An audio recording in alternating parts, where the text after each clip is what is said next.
Welcome to Kenton Teaches. Enjoy the video. In this video, I will explain how to make bread with no yeast and no oven. First, let's gather our simple ingredients. You'll need all-purpose flour, baking powder, a pinch of salt, and a liquid such as milk or water.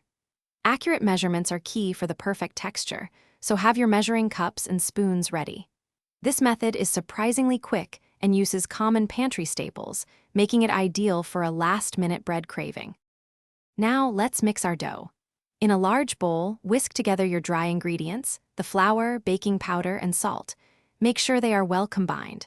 Next, slowly pour in your chosen liquid, mixing with a spoon until a shaggy dough begins to form. Once it comes together, turn it out onto a lightly floured surface and knead gently for just about 2 minutes. Overworking the dough can make it tough, so be gentle. With your dough ready, it's time to shape and cook.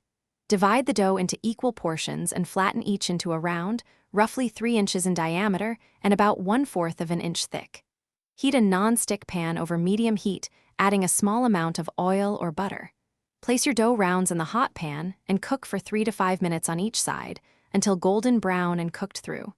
This quick cooking method yields delicious results. Your delicious, homemade bread is now ready to enjoy. Serve it warm, perhaps with a pat of butter, some jam, or alongside your favorite meal. This bread is best enjoyed fresh, but any leftovers can be stored in an airtight container for up to 2 days. Feel free to get creative by adding dried herbs like rosemary or a pinch of garlic powder to the dough for extra flavor. Happy baking! Thanks for watching. Please subscribe if this video was helpful.